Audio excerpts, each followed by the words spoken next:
பூனைக்குட்டி மண்ணில் solution ஊற்றுது. Solution ஊற்றணும் நிறைய செடியெல்லாம் வளையுது. அந்த செடியில் பார்த்தா தேவையான காய்கறி எல்லாமே வந்துடுச்சு. அந்த காய்கறி எல்லாம் குட்டி குட்டியாக இருக்குன்னு சொல்லிட்டு அது மேலே ஸ்ப்ரே அடிக்குது. கொஞ்சம் பெருசாக இருந்தோம், இன்னும் கொஞ்சம் ஸ்ப்ரே அடிச்சதும் பெருசாகிடுச்சு. எல்லாம் ஸ்ப்ரே அடித்த காய்கறி எடுத்து வந்து நல்லா வாஷ் பண்ணுது. வாஷ் பண்ண உடனே அது எல்லாத்தையும் எடுத்துச்சு. நெக்ஸ்ட்டு வந்து அரிசி கழுவுது. அரிசியை நல்லா வாஷ் பண்ணி எடுத்துக்கோங்க. இப்போ ஆஃப் பண்ணிடுச்சு. இப்போது வந்து கேரட் இருக்குங்க, நல்லா ரவுண்ட் ரவுண்டாக கட் பண்ணுது. உங்கள் வீட்டில் இருக்க குட்டி சேராக கட் பண்ணுவாங்களா? இந்த மாதிரி அழகாக கட் பண்ணிவிட்டு வெங்காயத்தை எடுத்து அழகாக சாப் பண்ணிக்குது. நல்லா சாப் பண்ணி முடிச்சதுக்கப்புறம் கேப்சிகம், குடமிளகாய், இந்த சின்னுக்கு சுத்தமாக பிடிக்காது. அதை எடுத்து நல்லா சாப் பண்ணி எடுத்துக்குது.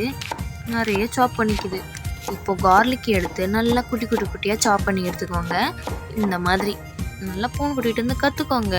நெக்ஸ்ட்டு பேனில் ஆயில் ஊற்றிக்கோங்க.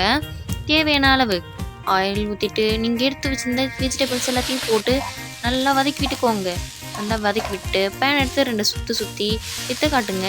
மேலே போட்டுக்காதீங்க, கீழே ஊந்துற போகுது. நெக்ஸ்ட்டு பைனாப்பிள் எடுத்து கட் பண்ணிக்கோங்க. எதுக்கு நான் சாப்பிட்றதுக்கு. அடுத்து ப்ளூபெர்ரியை நான் வாஷ் பண்ணிக்கிறேன். நீங்களும் வாஷ் பண்ணிக்கோங்க. எல்லா ஃப்ரூட்ஸையும் இந்த மாதிரி வாஷ் பண்ணி எடுத்துக்கோங்க. அப்போ தான் சுத்தமாக இருக்கும். நெக்ஸ்ட்டு வாங்க நல்லா சாப்பிடு செல்லக்குட்டி, நல்லா சாப்பிட்றீ. அப்போ தான் குண்டா புசு புசுன்னு இருப்பேன். வாங்க சியர்ஸ். ஓ, நைட் டின்னர் சூப்பராக போச்சு இல்லை? ஃப்ரூட்ஸ் எடுத்துக்குமா?